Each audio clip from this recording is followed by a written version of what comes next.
You're doom scrolling again. Thumb on autopilot, brain half numb, dopamine leaking. Then a post hits. Deleted Instagram. Anxiety gone. I feel human again. Scroll further. Social media saved my life. I found my tribe when I had no one. So, which is it? Is social media the best connector in human history? Or the slowest mental health crisis we've ever seen? We scoured Reddit, Quora, TikTok rants, YouTube confessionals, and some eye-opening studies to figure it out. Is social media actually ruining our lives? Let's get into the internet's verdict.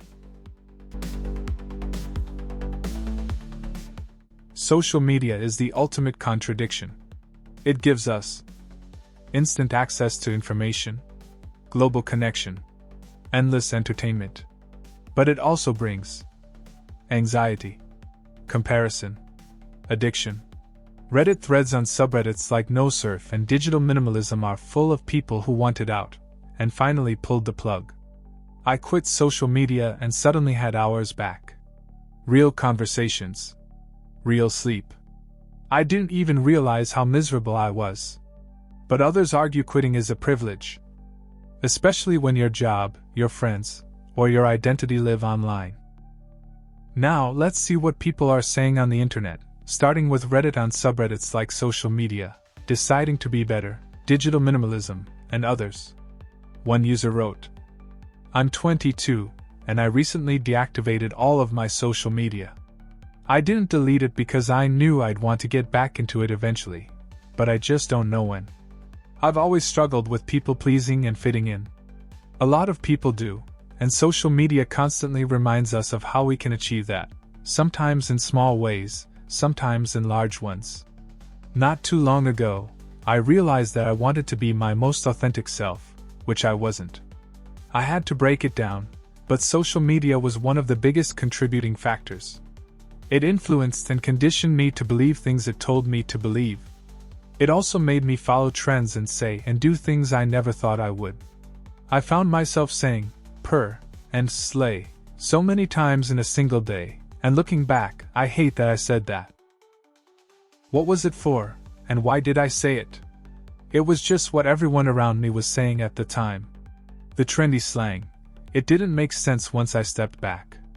Social media also made me compare myself to all these photoshopped models. And I don't have a bad body at all. I'm fit, and I've got an ass. That's more than enough for me. But I was always unhappy with how I looked because of it, or unhappy with where I was in life. It was so easy to fall into the comparison trap with my high school peers. It made me hate myself so much. I've been on a growth journey, and I've always wanted to learn how to love myself better and make my life more enjoyable. When I looked into how I was spending my time, I realized I had a lot of relaxation time, which everyone should have for the sake of their mental health.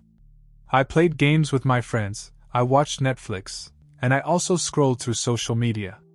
I spent a lot of my day relaxing, but I wanted to limit myself.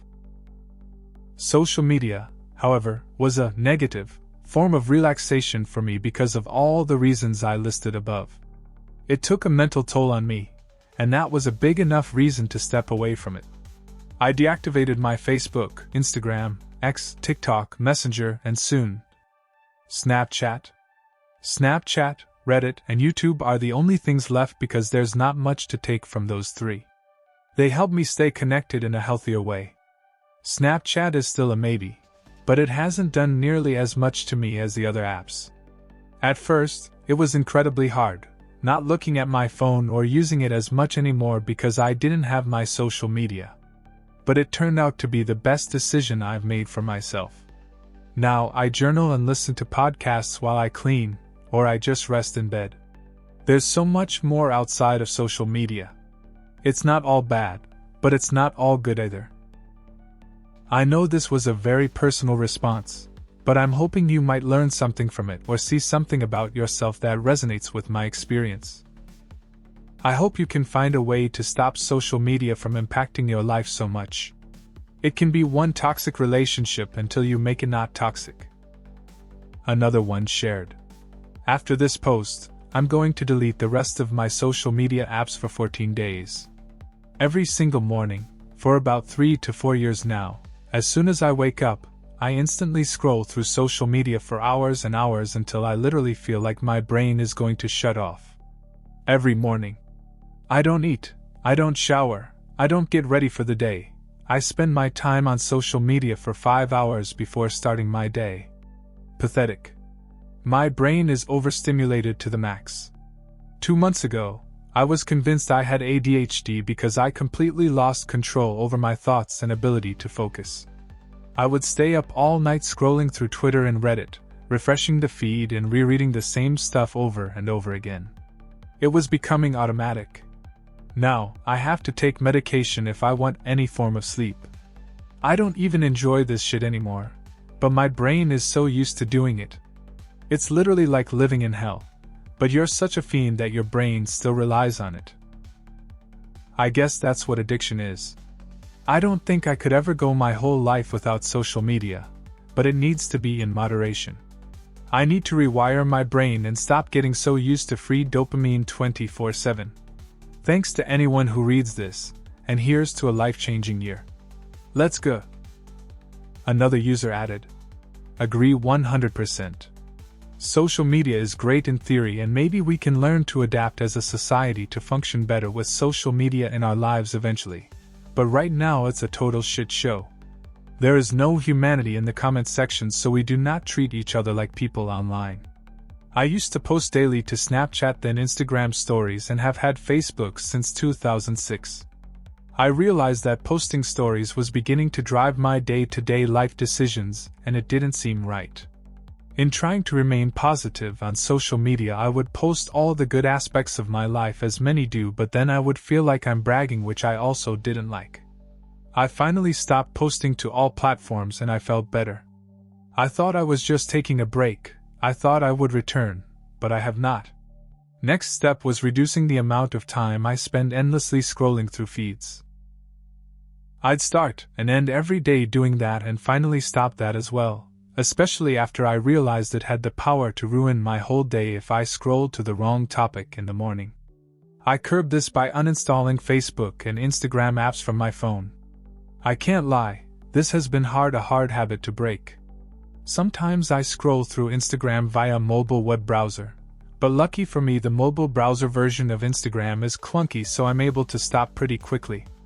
Next step is just deactivating all accounts. I already feel like I've lost a part of my social life.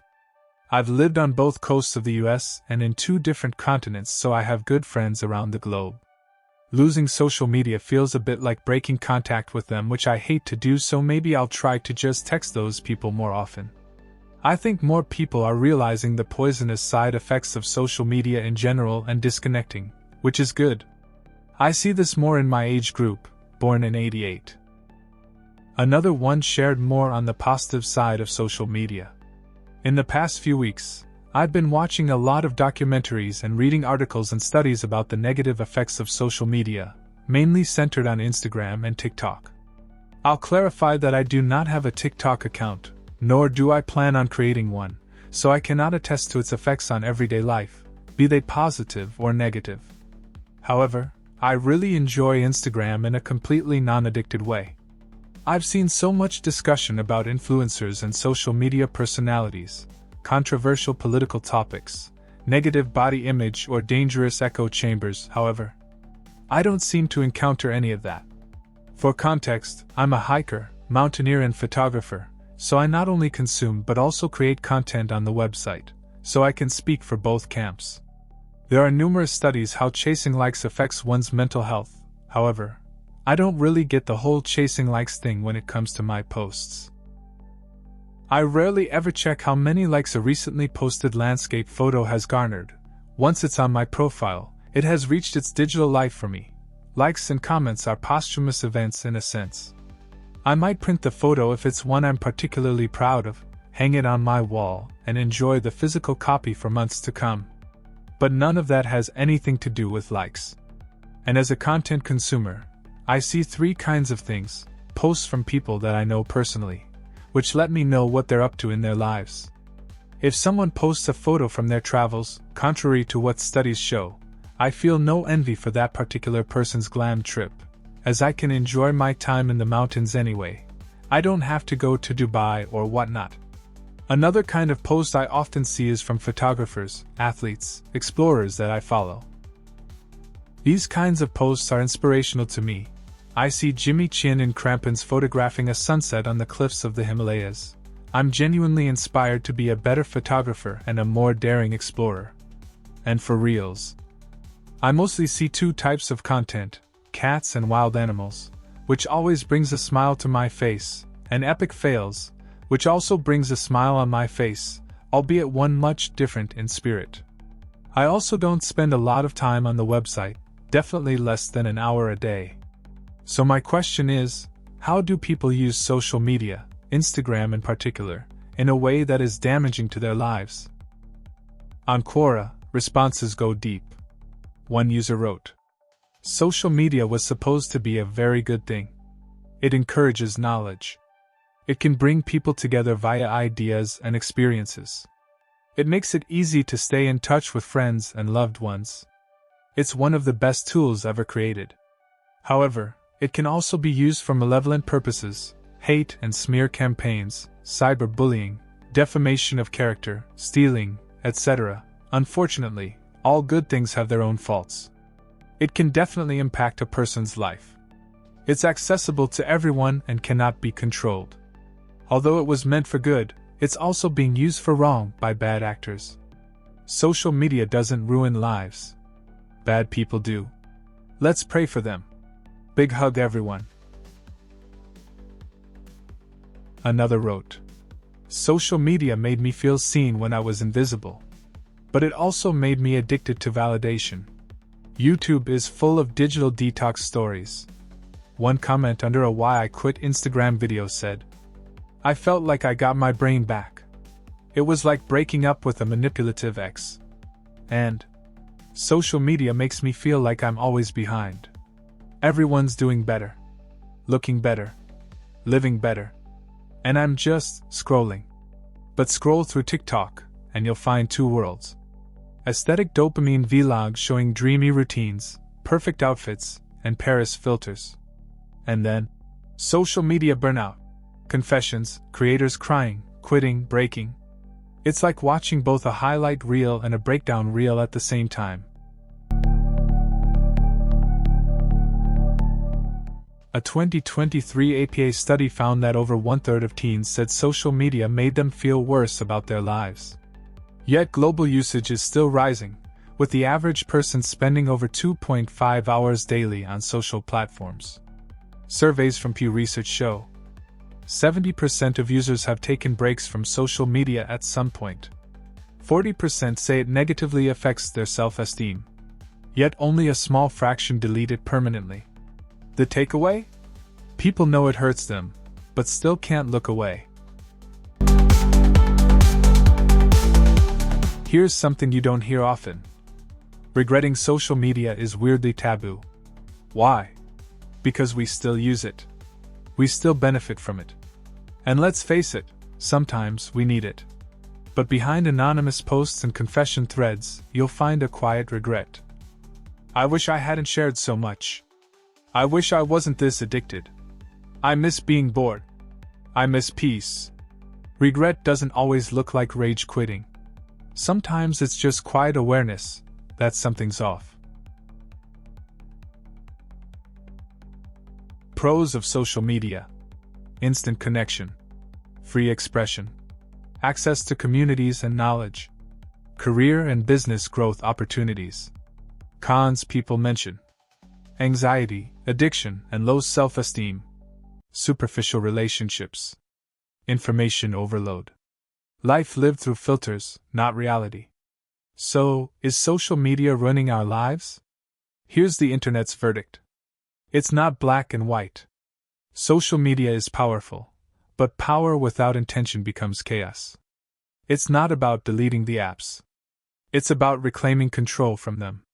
Now it's your turn. Do you think social media is helping, or quietly wrecking us? Have you tried quitting, or are you deep in the scroll spiral? Drop your story in the comments. And hit subscribe if you're into deep dives like this. Because next time, We're tackling another question that everyone's secretly asking, but rarely saying out loud. See you in the next one.